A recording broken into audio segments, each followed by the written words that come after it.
제가 옛날에 한창 명상 열심히 했을 때는 이제 처음에 명상할 때는 호흡에 좀 이제 집중이 잘 되다가 이제 좀 명상이 좀 깊어진다고 생각했을 때 갑자기 좀 몸이 편해지면서 그 기억이 이제 딱 과거의 기억이 떠오르는데 그거를 이제 진짜 메타인지라고 하잖아요. 그것처럼 이제 몸의 느낌이 좀 무감각해지니까 그게 딱 떠오를 때 그 사건에 좀 깊숙이 딱 들어가서 그때 내가 어떤 느낌이었지? 그리고 내가 어떤 뭐 탐욕이나 성냄이나 이런 게 이렇지? 이러면서 약간 관조하는 걸 되게 좀, 관조하는 게 딱 잘 보이더라고요. 그래가지고 그 느낌 때문에 옛날에 명상 되게 열심히 했었거든요. 아무래도 이제 우리가 바깥 이제 생각이 번잡한 생각이 좀 가라앉다 보면은 자기 어떤 생각을 좀 단순해지거든요, 생각이.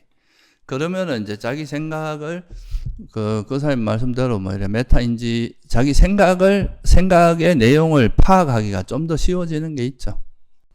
근데 그것 또한 장애인지 제가 항상 궁금했거든요. 이게 내가 잘하고 있는 건지 아니면은 그렇게 어떤 감정인지 이제 반조를 계속 하다가 끝나면은 다시 호흡으로 왔다가 또 반조하고 또 호흡으로 오고 또 반조하고 약간 이렇게 되돌아보는 게 그렇게 하는 거는 이제 호흡 수행을 하는 관점에서 보면 바람직한 건 아니에요. 왜냐하면 그러니까 이제 이 반조하는 게 분명히 또 이제 그 도움이 되는 측면이 있거든요. 왜냐하면 이제 우리한테 일어나는 번뇌를 이게 지금 욕망이고 이런 욕망은 나한테 아무도 이득도 없고 이건 해로운 것이고 이건 정말 뭐 생각도 다 변하는 것뿐이다. 이렇게 봄으로써 그 생각에 대한 이제 우리 마음을 좀 멀어지게 해서 다시 이렇게 숨으로 돌아오게 하는 이런 역할을 해주는데요.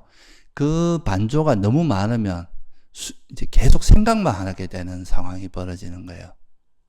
그러다 보면 그 생각을 그게 반조라는 거에 이제 중요한 점은 그 번뇌 없이 생각해야 되는 거거든요. 그러니까 그게 욕망이나 성냄이 없어야 되는데 이 반조를 너무 많이 하다 보면 그걸 즐기게 돼요. 맞아요. 그러면 그거는 일종의 또 생각을 즐기는 거에 되기 때문에 그런 것을 우리가 이제 반조라고 하진 않아요.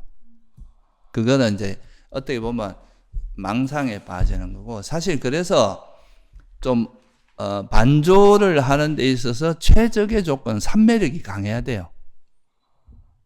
그래서 우리가 여러분들한테 그래도 이제 호흡 수행을 통해서 1시간 정도는 하고 나서 그래도 반조를 하라고 하는 이유가 그래도 1시간 정도 이제 좀 생각이 가라앉은 마음이 좀 차분해지고 좀 번뇌도 좀 적어지잖아요. 그럴 때 반조를 해야 그래도 반조에 그 나름대로 이제 번뇌 없이 반조할 수 있는 것 좀 조건이 되는 거예요. 원래는 이 반조가 가장 효과적인 건 선정에 들고 나서 하는 게 가장 효과적입니다. 왜냐하면 그때는 번뇌가 아예 없기 때문에 그럴 때 반조를 하면 아주 효과적이죠. 근데 지금 그런 반조를 하라고 하는 거는 이제 그렇게 완벽하지 않더라도 자기 마음 상태에 대한 이해를 위해서 하라고 하는 거예요. 그러니까 수행하는 도중에 내가 내 마음 상태가 어떻게 움직이고 그걸로 인해서 어떤 문제가 생기고 이런 거를 계속 그게 일종의 이제 세속으로 말하면 메타인지를 하는 거거든요. 자기한테 일어났던 거를 돌아보면서 내가 이런 식으로 생각이 움직이고 평소에 내가 그런 번뇌의 움직임을 보면 평소에 내가 어떤 식으로 생각을 하고 어떤 식으로 마음을 쓰고 살아왔다는 거를 볼 수 있잖아요. 엿볼 수 있잖아요. 그런 걸 통해서 이제 자기 마음 상태를 이해하고 내가 평소에는 몰랐는데 내가 이렇게 좀 화가 많았구나. 또 어떻게 보면 또 집착이 내가 이런 좀 찌질한 집착도 많았구나. 뭐 이런 거 있잖아요. 그걸 보면서 자기를 정말 이제 있는 그대로 객관화해서 포장하지 않고 보는 거죠. 그러면서 이제 거기서 우리 정신적으로 성숙해 가는 거고, 그리고 또 아까 말씀드렸듯이 이런 욕망이나 성냄의 위험성을 알면 우리가 세속에서 막 나를 내세우고 막 잘난 체하고 이런 게 그렇게 나쁜 걸로 보진 않잖아요. 근데 그런 것이 과해지다 보면 자만이 너무 강해져서 이 자만이 강하다 보면 자기를 돌아보는 힘이 약해지거든요. 그러다 보면 실수를 많이 해요. 그러니까 물러날 때도 물러날 줄 모르고 이렇게 되기 때문에 그런 것들이 다 판단력을 흐리게 만든단 말이에요. 그런 게. 그래서 그런 것들을 우리가 이제 알면 이런 거, 이거 자만이나 뭐 성냄의 위험성을 알면 그 마음을 좀 이렇게 돌려서 좀 건강한 마음 상태로 만드는 이런 연습을 우리가 이 수행을 통해서 그런 걸 배우게 되잖아요. 그럼 혹시 반조는 언제 해야 되나요? 반조 같은. 딱그 제가 이제 계속 말씀드렸지만 이제 호흡 수행을 할 때는 호흡 수행이 끝난 다음에 그때, 왜냐하면 호흡 수행을 하는 도중에는 삼매를 닦는 것도, 호흡 수행은 삼매를 닦는 것도 주요한 목적이거든요. 그죠?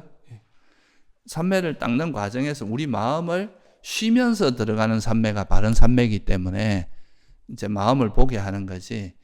이제 어쨌든 이 마음을 보면서 이 쓸데없는 이제 욕망이나 성냄 때문에 일어나는 생각을 가라앉히면서 마음을 굉장히 깨끗하고 집중되게 만든 다음에 이 마음을 가지고 더 깊은 통찰을 이끌어내는 게 이제 과정이거든요.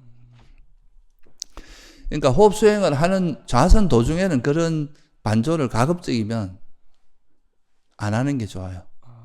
그럼 다 끝난 다음. 좌선이 끝난 다음에, 그리고 나서 이제 좌선 때 있었던 걸 반조하는 게 좋고, 아까도 말씀드렸지만, 일상에서 이제 뭐 어떤 관계 속에서 일어날 때는 그때는 그때 즉시 반조를 해도 큰 문제는 안 돼요. 그럼 혹시 끝난 다음에 눈을 뜨고 좀 쉰 다음에 다시 반조해야지 하면서 하는 건가요? 아니면 이어서 이제 끝났구나 하면은 바로 들어가는? 그냥 그 수행의 연장선상에서 반조 시간에도 눈을 그냥 수행해오던 그 분위기 그대로 이제 반조를 하고 종치면은 그때 이제 딱 마무리하는, 그게 좋습니다. 그게 왜 이제 여러분들이 이것도 반조가 있잖아요. 또 단순히 이제 수행적인 측면도 있지만 여러분들이 또 사고력도 좀 중요하잖아요. 그죠? 세속에 살다 보면 이 깊이 사유하는 힘도 필요하거든요. 어떤 문제에 대해서. 근데 그거를 어떤 그런 사유를 할 때 막 자기 아전인수격으로 해석을 하거나 또 막 분노에 쩔어가지고 막 사람을 이렇게 하는 거는 그게 올바른 사유가 될 수가 없거든요. 근데 우리가 이렇게 번뇌 없이 뭔가 평온한 마음에서 뭔가 사유하는 연습을 하는 게, 이게 어떤 우리가 사유를 되게 깊게 하는데 되게 도움이 많이 돼요. 그리고 이 사유의 틀이 있잖아요. 그게 바로 불교에서 말하는 바른 견해라고 하는 게 있거든요. 이 탐욕이나 우리가 뭐 깊이 있는 건 몰라도 적어도 탐진치가 해롭고 탐진치가 없는 마음이 유익하다는 게, 이게 되게 중요한 견해 기준점이거든요. 이런 것만 알아도 내가 탐진치를 기반으로 해서 하는 사유는 별로 도움이 안 된다는 것만 알아도 그런 사유를 멈출 수 있잖아요.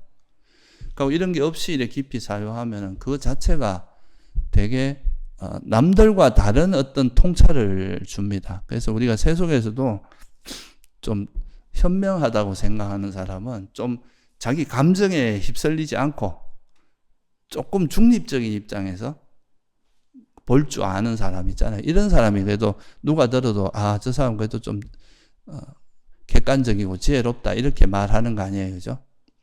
그런 연습을 하는 거라고도 볼 수 있습니다.